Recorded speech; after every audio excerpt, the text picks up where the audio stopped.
காதல் வர்றதுக்கு முன்னாடி ஒரு ஹியூமனா காமம் தான் ஃபர்ஸ்ட் வரும். அதைத்தான் இந்த கதையில சொல்றோம். பார்த்த உடனே பைக்ல கூட்டு போயிட்டே இருந்தானுங்க. இதுக்கு நடுவுல பாய் பேசின்னு ஒருத்தன் வரான். பார்த்தோன்னே நீங்க கூட்டிட்டு போனீங்களா? பெரிய ஹீரோக்களுடைய டேட் கிடைக்கலையா? ஒருவேளை அவங்க வந்து இந்த மாதிரியான இதெல்லாம் நடிக்க மாட்டேன் அப்படின்னு சொல்றாங்களா? விஷால் ரொம்ப என்கிட்ட ரெக்வஸ்ட் பண்ணி கேட்டதுக்காக ஹீரோவை மைண்ட்ல வைக்கவே மாட்டேன். ஃபர்ஸ்ட் கதை எழுதிட்டு தான் அப்புறம் ஹீரோ செலக்ட் பண்ணுவேன்.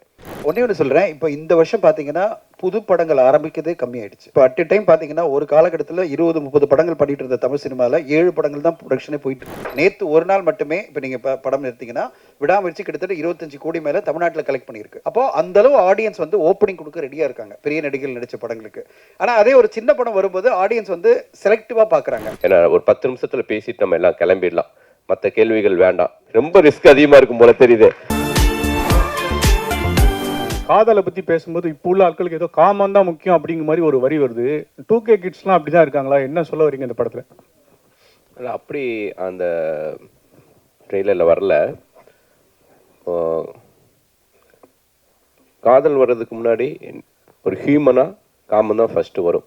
அது ஆதாம் ஏவாள் காலத்திலேருந்தே அதுதான். ஸோ அதுதான் நெகட்டிவ் ப்ளஸ் பாசிட்டிவ்ங்கிறதே. அதைத்தான் இந்த கதையில் சொல்கிறோம். இந்த உலகம் பார்க்குற மாதிரி எங்களை எதுக்கு வாழ சொல்கிறீங்க, நாங்கள் ஃப்ரெண்ட்ஸ்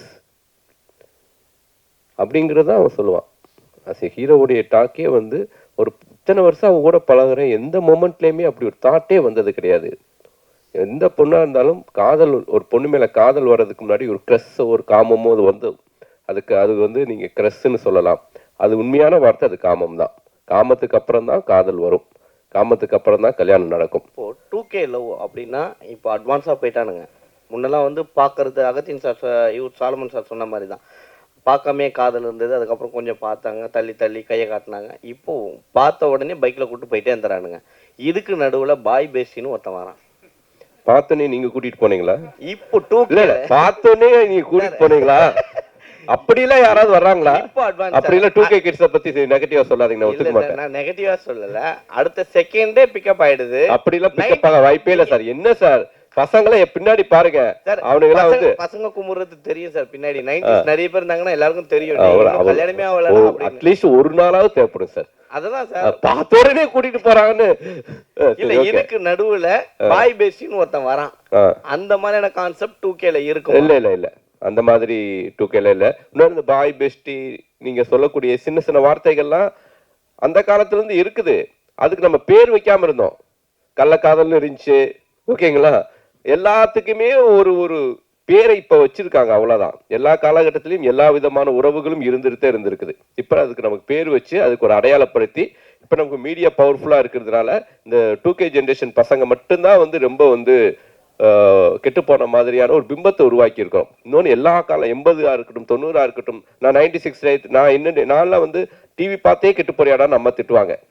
ஸோ டிவி பார்க்குறது அவ்வளோ பெரிய குற்றமா இருந்துச்சு. அது மாதிரி இப்போ மொபைல் பார்க்குறானுங்க, மொபைல் பார்த்தே கெட்டு போறானுங்க, மொபைலை தவிர வேற எதையும் பார்க்க மாட்டேங்கிறானுங்க அப்படின்னு ஒரு குற்றச்சாட்டு இருக்குது. நான் என்னென்ன சொல்றேன்னா, எல்லா காலகட்டத்திலையும் பாசிட்டிவான பக்கங்கள் இருந்துட்டு தான் இருக்குது. பாசிட்டிவாகவும் வாழ்ந்துட்டு இருக்காங்க. மொத்த பேரும் நெகட்டிவா வாழ்ந்துட்டு இருக்காங்கன்னு நம்ம மொத்த பேரையும் ரவுண்ட் பண்ண வேண்டாம். பாசிட்டிவான விஷயங்களை முடிஞ்ச வரைக்கும் நம்ம இந்த சமுதாயத்துக்கும் இந்த இளைஞர்களுக்கும் சொல்லுவோம் தான் இந்த 2K கிட்ஸ்ல இருக்கக்கூடிய பாசிட்டிவான மனிதர்களை பதிவு பண்ணியிருக்கேன். சார் நீங்க புதுமுகங்களை அறிமுகப்படுத்துறதுல ரொம்ப எக்ஸ்பர்ட்டா இருக்கீங்க. ஏன்னா வெண்ணிலா கபடிக்குள்ள அவங்க எல்லாம் வந்துட்டாங்க. ஆனா இன்னொரு பக்கம் பார்க்க போனா பெரிய ஹீரோக்களுடைய டேட் கிடைக்கலையா? ஒருவேளை அவங்க இந்த மாதிரியான இதெல்லாம் நடிக்க மாட்டேன் அப்படின்னு சொல்றாங்களா? அதனால தான் நீங்க புதுமுகங்களை தேடி இது பண்றீங்களா? இல்லை, நான் பாயமொழி கதை மட்டும் பாண்டி நாடு ஹிட்டுக்கு அப்புறம் விஷால் ரொம்ப என்கிட்ட ரெக்வஸ்ட் பண்ணி கேட்டதுக்காக நான் பாயமொழி கதை விஷாலுக்காக எழுதினேன், ஓகேங்களா? அதுக்கப்புறம் நான் பண்ணின இந்த 18 திரைப்படங்களும் ஹீரோவை மைண்ட்ல வைக்கவே மாட்டேன். ஃபர்ஸ்ட் கதை எழுதிட்டு தான் அப்புறம் ஹீரோ செலக்ட் பண்ணுவேன். ஸோ கதை எழுதி முடிச்சதுக்கு அப்புறம் இந்த படத்தை ஒரு கரெக்டான ஒரு யங்ஸ்டர்ஸ் பண்ணாதான் நல்லா இருக்கும். ஏன்னா இது ஒரு காலேஜ் முடிச்சுட்டு அப்பதான் அந்த ஒரு 2K ப்ரீ வெட்டிங் ஏஜென்சி நடத்திட்டு இருக்கக்கூடிய ஒரு பசங்களோட லைஃப். அதனால ஹீரோ இந்த படத்துக்கு செட் ஆக மாட்டா, அப்படி பெரிய ஹீரோக்கள் யாரும் செட் ஆக மாட்டாங்க. ஸோ ஜெயவி ரொம்ப கரெக்டாக இருப்பான்னு தோணுச்சு, அதனால பண்ணேன். சார் இப்போ வந்து சோஷியல் மீடியாவில் வந்து கொஸ்டின் கேட்கறவனு தனியா முன்னாடி ஒதுக்கிட்டாரா சதீஷ்? சார் இடம் இல்லை சார், இங்கே வரும் சார். 2K கிட்ஸ் இப்போ வந்து சோஷியல் மீடியா பார்த்தீங்கன்னா 2K கிட்ஸ், 80 கிட்ஸ், 90 கிட்ஸ், சரிங்களா? அவங்க ரெண்டு பேருக்குமே ரெண்டு பேருக்குமே வந்து பெரிய பிரச்சனை போயிட்டு இருக்கு. நீங்க வந்து லவ் பண்றீங்களா, நாங்க லவ் பண்றோமா, யார் ஃபர்ஸ்ட் கல்யாணம் பண்றான்னு சொல்லிட்டு ஒரு விஷயம் போயிட்டு இருக்கு. இப்போ வந்து நீங்க 2K படம் எடுத்திருக்கீங்க. ஸோ 80 கிட்ஸ்க்குலாம் வந்து இது வந்து ஏத்துப்பாங்களா? 80s 90sல ஏத்துக்குவாங்களான்னு கேட்குறீங்களா? நான் அந்த 80s 90sக்கு ஏத்துக்கிற மாதிரி நான் இந்த படத்துல கிளைமேக்ஸ் வச்சிருக்கேன். இந்த படமே 2K கிட்ஸுக்கு பத்தின லைஃப். ஆனால் இந்த படம் யாருக்கான படம் அப்படின்னா 80s 90s ஓட பேரண்ட்ஸுக்கான திரைப்படம் இது. அதான் 2K பசங்களுடைய லைஃப், அவங்களுடைய லைஃப்பை பதிவு பண்ணியிருக்கேன். சார் வணக்கம், நான் ராதா பாண்டியன் சொல்கிறேன். வணக்கம்ண்ணே சார், நிறைய கிரைம் சப்ஜெக்ட்டு, பேய் சப்ஜெக்ட்டு, கொலை வெட்டு குத்துன்றப்ப இந்த கதையை எப்படி நீங்கள் செலக்ட் பண்ணி இதை சார் டைரக்ட் பண்ண முயற்சி பண்ணுறீங்க? இல்லைண்ணே, நான் உங்களுக்கு தெரியாத ஒன்றும் கிடையாது. நான் ஆக்ஷன் படம் பண்ணிகிட்டே இருந்தால் கூட பேரெல்லாம் இந்த மாதிரியான சினிமாக்கள் பண்ணிடுவேன். வெண்ணிலா கபடி குழு, ஆதலால் கதை, ஜீவா, ஒரு ப்ளசண்ட்டான படங்கள் பண்ணிகிட்டே தான் இருப்பேன்.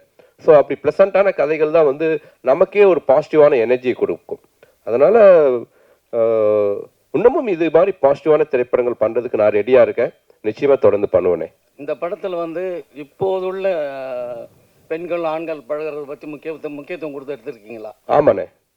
அது என்ன எப்படி முக்கியத்துவம் கொடுத்து எடுத்துருக்கேன்? ஒரு கதையில் சொல்லுங்கள். அதை அதான் இப்போ இருக்கக்கூடிய ஒரு பையனும் பொண்ணும் எவ்வளோ அழகான நட்போட வாழ்றாங்கன்னு சொல்லியிருக்கேனே. ஓகே, தேங்க்யூண்ணே.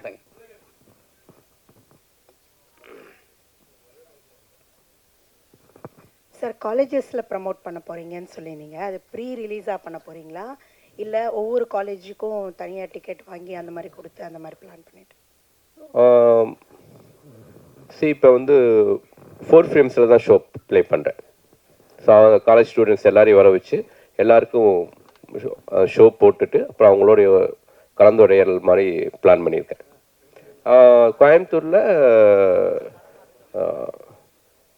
காலேஜுக்கு ஆப்போசிட், பிஹெச்டி காலேஜுக்கு ஆப்போசிட்லேயே வந்து ஒரு தியேட்டர் இருக்குது. அந்த தியேட்டரில் கோயம்புத்தூரில் பிளான் பண்ணியிருக்கோம். ஸோ ப்ரீமியர் ஷோ, அதாவது ப்ரீவி தியேட்டர்ஸ் இல்லாத ஊர்களில் தியேட்டர்லேயே போட்டு காமிச்சு அவங்களோட ஒப்பீனியன் வாங்கிட்டு அதுக்கப்புறம் வந்து அவங்களோட பேசலான்னு முடிவு பண்ணியிருக்கோம். தனஞ்சலி சார், ஏதோ அம்பழுக்க போறீங்கன்னு நினைக்கிறேன். இல்லை கேரளா இண்டஸ்ட்ரியே வந்து க்ளோஸ் பண்ணுற அளவுக்கு போயிடுச்சுன்றீங்க. பட் ஆனால் தமிழ் இண்டஸ்ட்ரியும் அந்த அளவுக்கு தான் இருக்குது. ஆனால் நம்மளுக்கு போராட்ட குணம் அதிகம் இருக்கிறதுனால நிறைய படங்கள் வந்துட்டுருக்கு. பட் ஆனால் ஒரு படம் ரிலீஸ் ஆனதுக்கு எல்லா படங்களும் இப்போ நிறுத்தி வச்சுருக்காங்க. எந்த தயாரிப்பாளரும் இயக்குனர் சங்கம் யாரும் குரல் கொடுக்கலையே. அப்படி இருக்கும்பொழுது சினிமா எப்படி வளரும்? ஒன்று சொல்கிறேன். இப்போ இந்த வருஷம் பார்த்தீங்கன்னா புது படங்கள் ஆரம்பிக்கிறதே கம்மியாயிடுச்சு. இப்போ அட் எ டைம் பார்த்தீங்கன்னா ஒரு காலகட்டத்தில் 20-30 படங்கள் பண்ணிட்டு இருந்த தமிழ் சினிமாவில் 7 படங்கள் தான் ப்ரொடக்ஷனே போயிட்டு இருக்கு. ஸோ இதுக்கு எல்லாமே காரணம் இவ்வளோ படங்கள் வந்து சக்ஸஸ் ஆகாமல் போனது தான். ஆனால் அது ஒரு பெரிய படம் வரும்போது வேறு வழி கிடையாது. ஏன்னா எல்லாமே ஒரு 900 திரையரங்கில் இந்த படத்தை வெளியிடணுன்றது டிஸ்ட்ரிபியூஷன் ரெக்குவயர்மெண்ட் இருக்குது. மக்களும் அதை எதிர்பார்க்குறாங்க. நேற்று ஒரு நாள் மட்டுமே இப்போ நீங்கள் படம் எடுத்தீங்கன்னா விடாமுயற்சி கிட்டத்தட்ட 25 கோடி மேலே தமிழ்நாட்டில் கலெக்ட் பண்ணியிருக்கு. அப்போது அந்தளவு ஆடியன்ஸ் வந்து ஓப்பனிங் கொடுக்க ரெடியாக இருக்காங்க பெரிய நடிகர்கள் நடித்த படங்களுக்கு. ஆனால் அதே ஒரு சின்ன படம் வரும்போது ஆடியன்ஸ் வந்து செலக்டிவாக பார்க்குறாங்க. அந்த செலக்டிவாக எப்படி பார்ப்பாங்கன்னா, நீங்கள் என்ன சொல்கிறீங்க வச்சு தான் பார்ப்பாங்க. ஊடகங்கள் என்ன சொல்லுது, படத்தை பற்றி படம் ஃபஸ்ட்டு பார்த்த ஊடகங்கள் என்ன சொல்கிறாங்க, அடுத்ததாக ஃபஸ்ட்டு ஷோ பார்க்குறாங்களே அவங்க எப்படிப்பட்ட ஒப்பீனியன் கொடுக்குறாங்க வச்சு தான் அடுத்த கட்டமாக ஆடியன்ஸ் வராங்க. அப்போது சிறு மற்றும் மீடியம் பட்ஜெட் படங்கள்லாம் நம்பி இருக்கிறதே வந்து ஊடகங்கள் என்ன சொல்லுது, ஃபஸ்ட்டு ஷோ பார்க்குற ஆடியன்ஸ் என்ன சொல்கிறாங்களோ அதை நம்பி தான் இருக்காங்க. அதை வந்து நீங்கள் ஒரு பேலன்ஸ்டாக சப்போர்ட்டிவாக பண்ணும்போது அந்த படங்களுக்கு ஒரு சின்ன டேக் ஆஃப் இருக்குது. பெரிய நடிகர் நடித்த படத்துக்கு அது பிரச்சனையே கிடையாது. எதிர்பார்ப்பு இருக்கிற படத்துக்கு பிரச்சனையே கிடையாது. ஆடியன்ஸ் உள்ளே வந்துடுறாங்க. அது மட்டுமே பத்தாது இல்லை இண்டஸ்ட்ரிக்கு. இன்னைக்கு ஏன் கேரளா ஷட் டவுன் ஆகுதுன்னா, ஒரு 10 படம் தான் வெற்றி அடையுது. அவங்களுக்கும் 220 படம் வந்தது லாஸ்ட் இயர். அதில் 10 படம் தான் வெற்றி அடையும் போது அவங்க இப்போ என்ன சொல்லிட்டாங்க, இந்த இண்டஸ்ட்ரி தாங்காது, இவ்வளோ பேர் ஃபெயிலியர் ஆகிட்டாங்க, இவ்வளோ பேர் லாஸ் ஆகிட்டாங்க, அப்போ நம்ம ஷட் டவுன் பண்ணி காஸ்ட்டை குறைக்கணும், எல்லாத்தையும் குறைக்கணும் அப்படின்னு மூடுக்கு வந்துட்டாங்க. இது இப்போ டிஸ்கஷனில் இங்கே நம்முடைய அசோசியேஷன் எல்லாம் அதான் போயிட்டுருக்கு. எப்படி குறைக்க போகிறோம்? ஏன்னா சிறு பட்ஜெட் படங்கள்லாம் சக்ஸஸ் ஆக மாட்டேங்குது பிகாஸ் ஆஃப் வேரியஸ் நான் சொன்ன மாதிரி ரீசன். அப்போ பெரிய பட்ஜெட் படங்களை நம்ம நம்பி இருக்கும்போது அதெல்லாம் காஸ்ட் எங்கோ போயிடுச்சு, டேட்டும் கிடைக்க மாட்டேங்குது. அப்போ எப்படி பண்ணுறது? இண்டஸ்ட்ரியை ரீஃபார்ம் பண்ணணும்னா வேறு வேலை பண்ணணும் அப்படின்னு பார்க்குறோம்.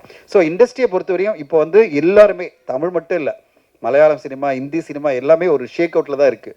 ஒரு மாதிரி கலகலத்து போயிருக்கு. என்ன பண்ண போகிறோம், எப்படி இண்டஸ்ட்ரியை ரிவைவ் பண்ண போகிறோன்னு தான் எல்லாருமே அதுக்கான ஒரு முயற்சி எடுத்துகிட்டு இருக்கோம். இல்லை கேரளா இண்டஸ்ட்ரியில் வந்து நீங்கள் சொல்கிற மாதிரி இதுவானாலும் கவர்மெண்ட் ஓடிடி ஆரம்பிச்சிருக்காங்க, ஆனால் தமிழ்நாட்டில் அது ஆரம்பிக்கலை.